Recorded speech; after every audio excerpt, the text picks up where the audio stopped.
Bueno, buenas tardes a todas y todos quienes nos ven también a través de Facebook y de YouTube. Agradezco también la oportunidad por esta presentación y, como decía antes el doctor Cabrera, el tema que yo voy a desarrollar es Sistema Financiero Mundial antes de los acuerdos Bretton Woods, patrón oro, libra esterlina. Bueno, para investigar y para identificar cuáles son los aspectos que permiten el desarrollo del sistema monetario, se pueden analizar muchos factores en el desarrollo del sistema económico, por ejemplo la tecnología, también está el aspecto social y muchos otros aspectos que a lo largo de la historia tuvieron que ver en la formación del sistema monetario internacional. Y para hacerlo es también necesario revisar la historia y entonces ver aquellas cosas que más influenciaron. Pero para comenzar la presentación, este es el orden que vamos a seguir en la presentación. Primero los objetivos de la investigación, después analizar un poco cuáles son los orígenes del dinero, posteriormente discutir las dos posturas que más se han desarrollado, que es la visión metalista y la visión cartalista sobre los orígenes del dinero, también sobre las finanzas funcionales y el sistema monetario internacional antes de 1870, y el patrón oro después de 1870.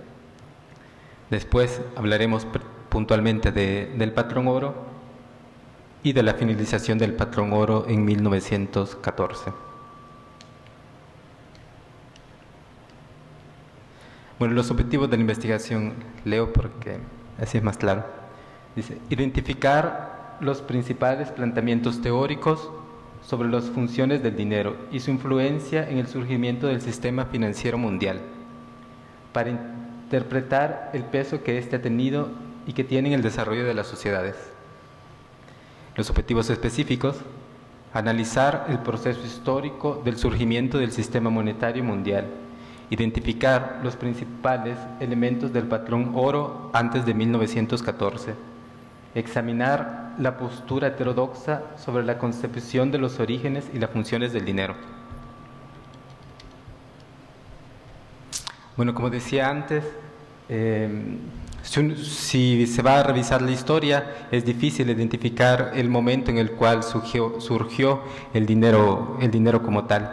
Y a lo largo de la historia, la otra cosa en la que hay que tener cuidado es aquello que queremos entender por dinero, porque si lo queremos descubrir y ver según a lo que ya conocemos, puede ser que no vamos a encontrar algo familiar. Pero los estudiosos nos dicen que la acuñación del dinero se puede más o menos encontrar de hace 3.000 años.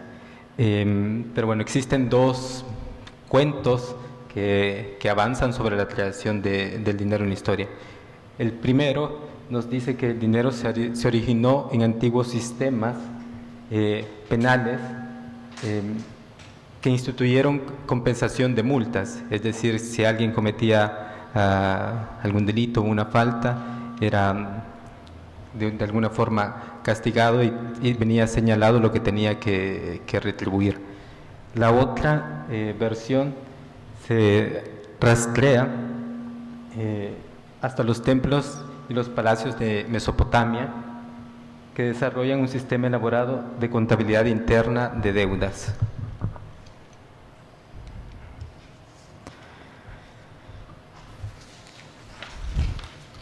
Bueno, entonces, como decía, yendo primero a identificar cuáles son los orígenes del dinero, después existen estas dos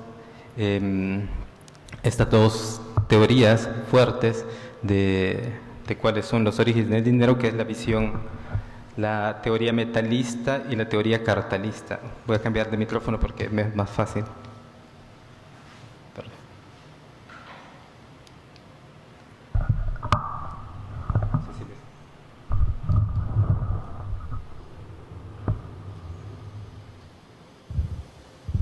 Gracias.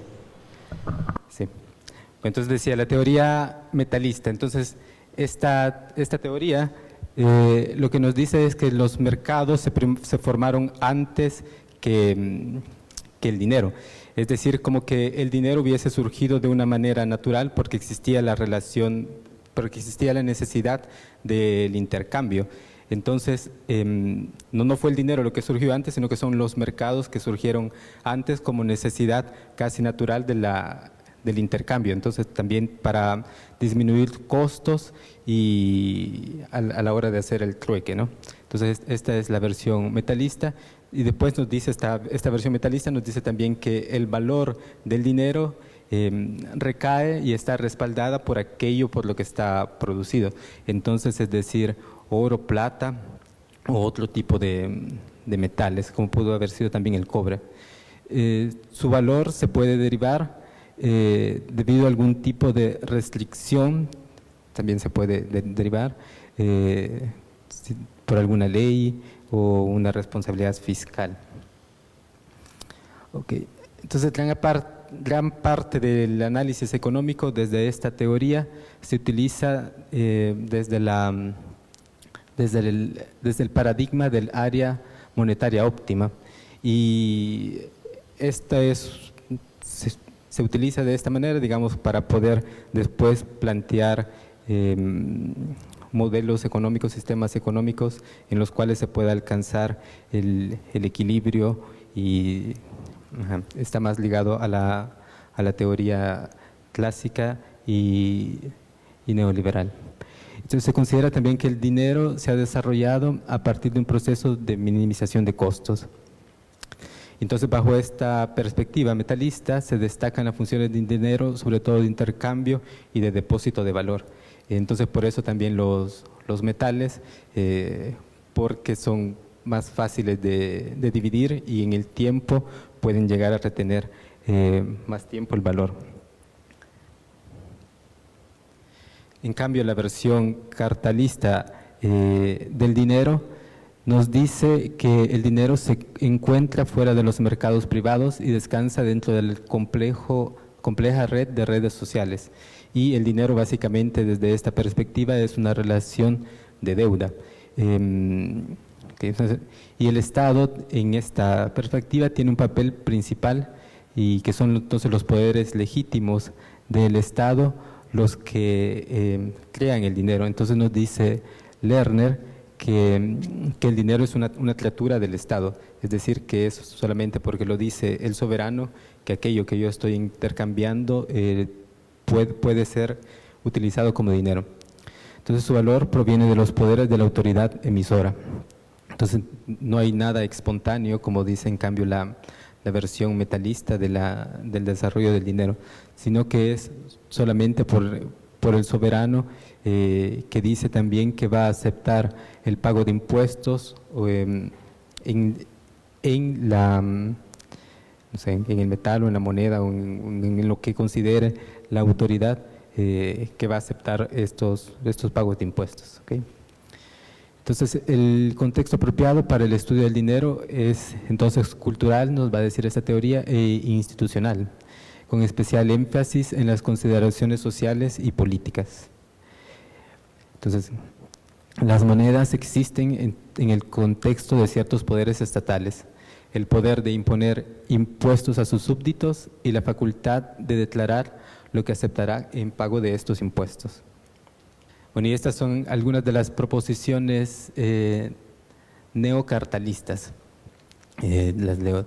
Dice, las monedas existen en el contexto de ciertos poderes estatales, el poder de imponer impuestos y la facultad de declarar lo que aceptará como pago de impuestos. Bueno, entonces esto es uno de los puntos principales de esta posición, el demandar dinero, el crear demanda de dinero a través de la imposición de impuestos. Entonces después, no le leo todo, pero por ejemplo la 6 dice, la nación que emite su propio dinero no tiene obligación de pedir prestado o establecer impuestos para financiar el gasto. Y esta es una proposición importante neocartalista, porque después tendrá implicaciones políticas a la hora de desarrollar política económica. ¿Okay? Bueno, entonces pasando ya al sistema financiero mundial antes de 1914, que es lo que se centra la investigación que he desarrollado, que tiene carácter sobre todo descriptivo. Hemos visto ahorita los orígenes del dinero porque entonces viendo la evolución histórica que ha tenido el sistema monetario internacional, si nos vamos recordando estas concepciones y cómo ha ido también cambiando en el tiempo, después podemos ver dentro de la historia impactos concretos que ha tenido la percepción que se ha tenido y que se ha desarrollado del dinero. Entonces hago 1400, 1600, 1700, 1800, no detallando todos los acontecimientos obviamente históricos o económicos, pero sí algunos de aquellos más relevantes. Bueno, entonces entre el 1400 y el 1600 existe un fuerte crecimiento demográfico después de la epidemia de la peste negra de 1300, es decir que la población mundial está creciendo, ¿no? El continente americano es descubierto a finales del 1400 y entonces dice el continente americano es para Europa una gran minería. Después comienza a desarrollarse ya un poco el sistema financiero internacional y, por ejemplo, comienza a surgir el desarrollo de las letras de cambio. Entonces, una cierta ya sofisticación de un sistema financiero, ¿no? En este momento, en este periodo, el mercado holandés está caracterizado por un alto nivel también de monetarización y desarrollan un sistema financiero con costo de moneda muy bajo. Entonces surgen también los bancos y la bolsa.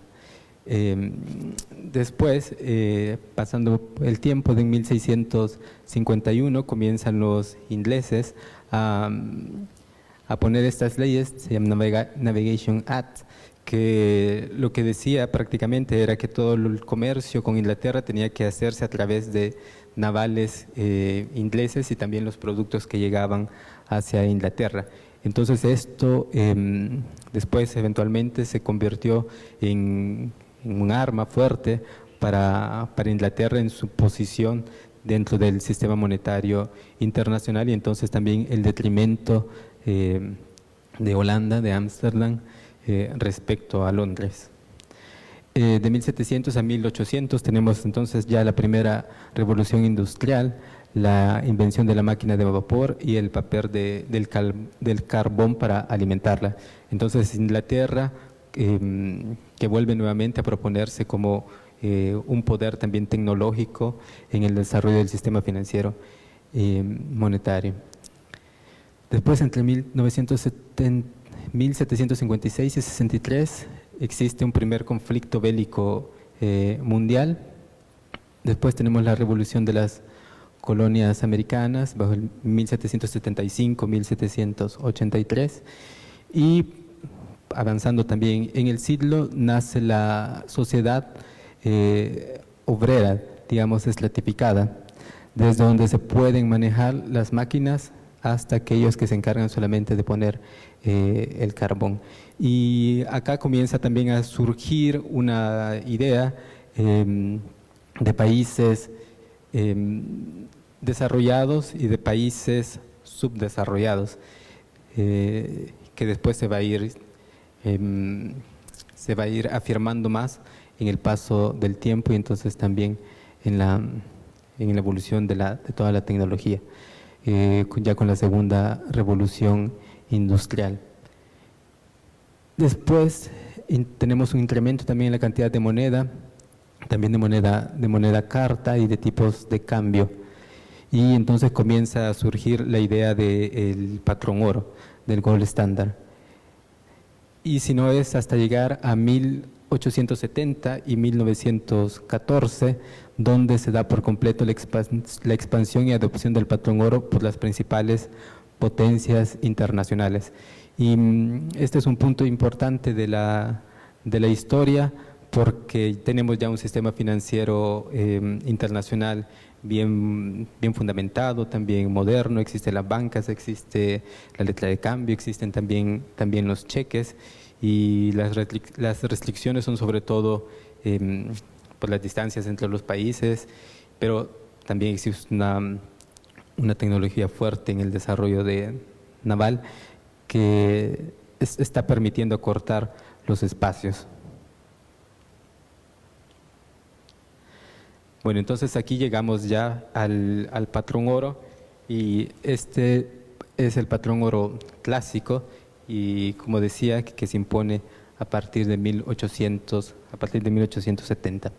Entonces, bueno, en algunos puntos son como las principales características del que consistía el patrón oro.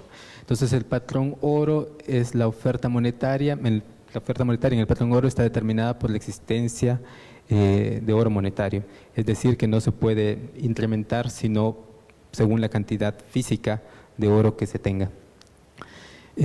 Proporciona entonces una restricción natural al crecimiento monetario, porque la nueva producción está limitada a los costes y al stock de oro que exista dentro de una economía. Entonces la autoridad monetaria también define el peso del oro, y en su defecto también fija los precios del oro en términos de la moneda nacional. Entonces, en este caso y en el periodo en el que nos encontramos, es la libra esterlina la que tiene la hegemonía, y también aquella que en el momento histórico se ve equiparada al dólar. Tienen tienen el mismo valor, es vista desde otros países como si tuviese también la libra esterlina la posibilidad de respaldar las transacciones, las operaciones con oro. Y entonces se está dispuesto a comprar y a vender oro libremente, y el precio de acuñación se mantiene también fijo.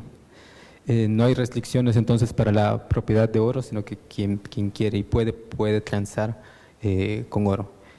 Y como decía antes, también el oro, la plata y el cobre fueron utilizados por las capacidades que tenían para durar más tiempo, y también para la fácil estandarización a la hora de elaborar las monedas. El patrón oro internacional entonces evolucionó con el tiempo a partir de los patrones nacionales en una fijación común de precio del oro de parte de los Estados miembros. Entonces fue en este momento convirtiéndose más en el sistema de intercambio internacional dominante. Y las perturbaciones en la balanza de pagos se equilibraban automáticamente mediante un mecanismo de precio y flujo. Se caía el precio de las mercancías en un lugar.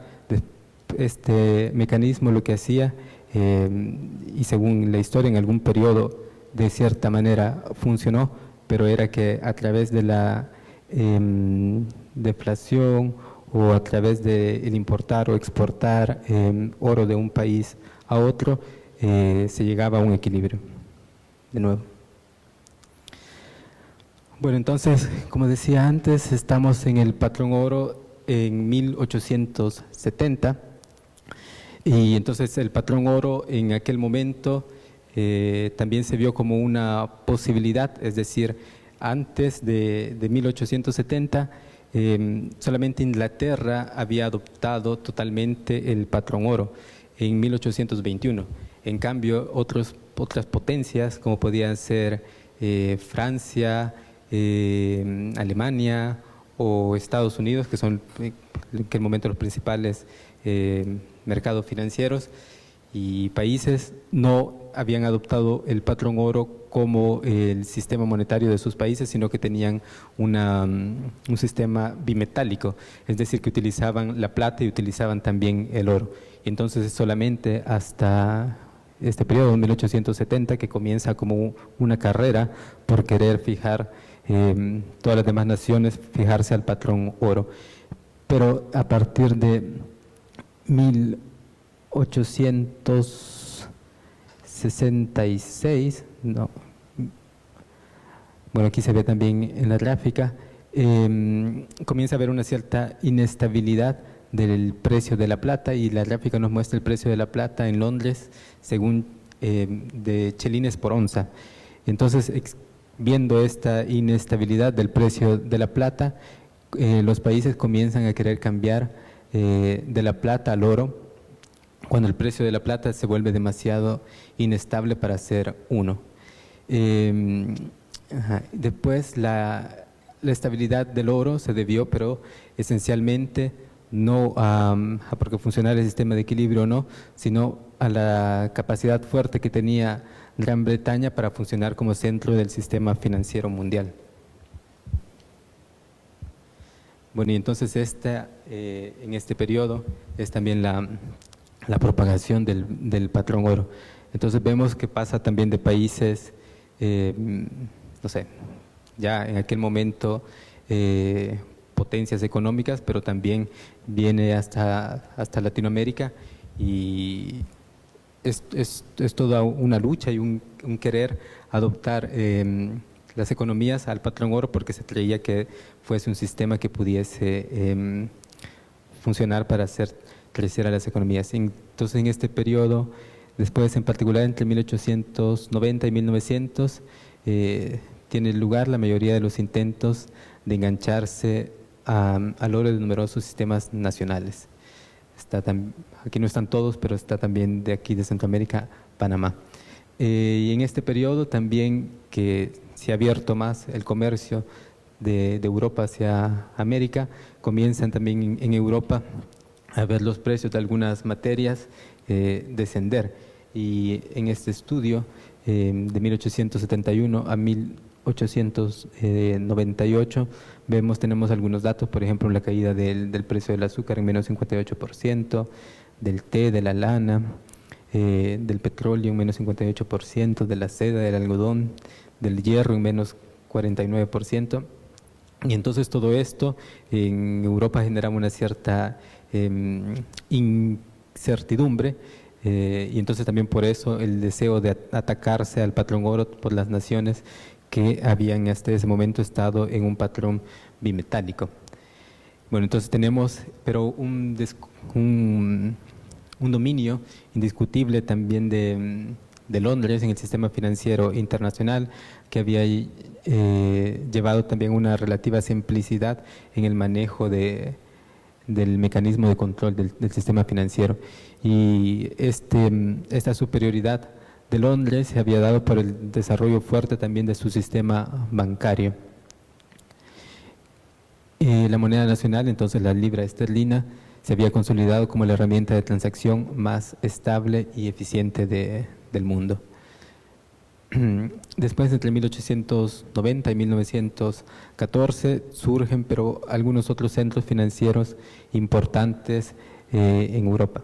Entonces, bueno, hemos tenido un proceso de concentración de la actividad bancaria en Inglaterra, y sobre todo también de algunos bancos particulares de Inglaterra y otras agencias que trabajaban también como casas de descuento y bancos de depósito, que hacían también una cierta competencia al Banco de Inglaterra, y existía esta idea de distribuir las funciones del sistema financiero.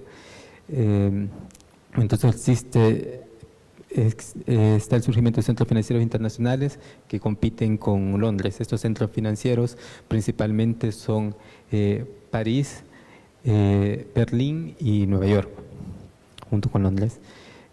Por ejemplo, algunos datos: en París pasa desde 376 millones de francos en 1890 a 21.335 millones en 1902, entonces ha crecido un montón. En cambio, el sistema bancario alemán tiene esta visión que dice que hay que invertir para poder crecer y generar más riqueza para Alemania, y entonces también crear una mejor relación de comercio con el resto de Europa y también con los países de ultramar. Bueno, entonces nos encontramos en un escenario en el cual el patrón oro está queriendo convertirse y se ha convertido en en la idea principal o en el deseo de alcanzar por todos los demás, o sea, casi por el resto del mundo, por muchos países, y es también quien se acogía, se quería pegar al patrón oro, era visto también como una economía saludable o que se portaba bien. Pero entonces, llegados 1914, donde vamos a encontrar el fin del patrón oro clásico, vemos que el sistema o sea, no funciona, deja de funcionar. Y entonces, principal, digamos, evento que esto se da cuando entre una hostilidad entre Austria y Serbia, que se declaran la guerra, entonces comienza un miedo por una guerra generalizada en Europa. Y entonces se da la interrupción del sistema de cambio del patrón oro. Entonces las casas financieras de Londres intentan sacar los créditos que tenían en los mercados continentales. Las transacciones en moneda extranjera se volvieron muy difíciles y se supone también que algunos bancos comenzaron a declarar de Londres, comenzaron a reclamar créditos en bolsas de valores. Y esto de reclamar los créditos en bolsa de valores, algunos de los estudiosos es lo que dicen que da como el empuje a la crisis del sistema. Entonces la superestructura del crédito internacional se basaba además en una cantidad relativamente pequeña de oro y solo una fracción del mismo podía movilizarse rápidamente para pagar efectivos. Entonces tenemos que pensar que en este momento era Inglaterra, como decía antes, también una moneda fuerte y que muchos países tenían también sus reservas en oro y en libra esterlina, y en este momento en el cual Inglaterra comienza a reclamar sus créditos, comienza a haber una fuerte demanda también de parte de los otros países por libra esterlina, que tenía que estar respaldada por oro, pero un oro que no, o sea, que no estaba después, o sea, que se habían agotado las reservas en los bancos de depósitos dentro de Inglaterra, y existía también el costo de transporte si los países comenzaban a reclamar este oro para intercambiarlos entre ellos. Y entonces en 1914 el sistema financiero inglés está implicando en esta financiación de gran parte del comercio y las inversiones mundiales. Entonces por eso decía, como todos comerciaban en libra esterlina, entonces se expande también entonces por ahí la crisis, y todo se hacía también en libra esterlina, o mucho se hacía también en libra esterlina por el absoluto dominio técnico y sin muchos otros competidores significativos que tenía Londres. Y bueno, entonces todo este desarrollo que hemos visto también histórico del sistema financiero, estoy también llegando un poco más ya a las conclusiones, nos permite dar ahorita también un salto y hablar de las finanzas funcionales. Entonces, bueno, si hemos visto estas dos posiciones del desarrollo de la historia del dinero, y el metalismo y el cartalismo, después podemos llegar también a Lerner, que argumentó que el Estado, en virtud de su poder discrecional para crear y destruir dinero, tiene la obligación de mantener su gasto a una tasa que mantenga, 1, el valor de la moneda, y 2, el nivel de pleno empleo de demanda de producción actual. Entonces, bueno, estos principios de Lerner lo que nos dicen es que el Estado, siendo la autoridad también monetaria, puede, o sea, emitiendo moneda, puede llegar también al pleno empleo. Bueno, entonces dice, el primer principio establece que el gasto público total no debe ser mayor ni menor que la tasa de precios corrientes por todos los bienes que compraría, ni gastar por debajo del nivel general de desempleo, mientras que gastar por encima de él provocaría inflación. Entonces el objetivo es mantener el gasto siempre a un nivel correcto para garantizar el pleno empleo y la estabilidad de precios. Estos principios de Lerner entonces también se aplicarían más a una visión cartalista del análisis del dinero, y en la historia también la evidencia empírica, hablando del patrón oro o estudiando el patrón oro, ha demostrado de cómo sea más fuerte esta visión de que el dinero vale según aquello que dice un gobierno. Después, un segundo principio que establece que el gasto público debe financiarse mediante la emisión de moneda nueva. Y entonces aquí también la posibilidad de hablar de dinero de alto poder que incentiva más la economía. Bueno, entonces algunas conclusiones. Una quizá ligada a esto que hemos dicho antes, de cómo entonces la visión cartalista puede permitir un análisis también actual de lo que puede ser el sistema monetario moderno o la moneda moderna. Entonces, bueno, como el surgimiento del dinero y la concepción de él ha jugado un rol fundamental en el surgimiento del orden económico y en el dominio de las diferentes potencias mundiales. El patrón oro fue una creación humana, entonces favoreciendo ciertos intereses en detrimento de otros. Por ejemplo, los intereses de los países desarrollados contra los países que intentaban construirse su propio sistema industrial. Y como decíamos también decía también en la presentación, el patrón oro funcionó y funcionaba gracias también al poder y al desarrollo tecnológico que tenía Inglaterra en ese momento. Entonces, vemos que era también tuvo una capacidad armamentística y naval que se había desarrollado, ¿no?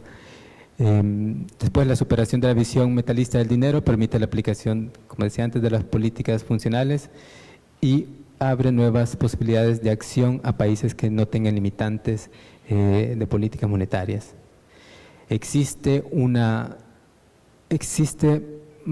versión para el final del patrón oro clásico, pero uno de los factores más determinantes para su finalización fue la concentración del poder y las funciones del sistema en el sistema financiero inglés. Pues decía que no existe una versión única de por qué terminó el sistema, o sea, por qué falló el patrón oro, pero uno de los puntos principales es esto de que en el sistema bancario inglés existía demasiada aglomeración en poder de pocos, y entonces lo que decíamos también ahorita, la representación de un poder con respecto a otros, ¿no? Y entonces en este caso también en Inglaterra, en el sistema bancario, eran unos bancos que estaban en realidad controlando la forma en la que estaba funcionando un sistema que parecía en realidad que funcionaba de manera perfecta bajo el patrón oro, pero en cambio escondía también estas desigualdades y estos pesos que favorecían a unos con respecto a otros. Bueno, yo llegaría hasta acá. Esta es la bibliografía consultada. Muchas gracias.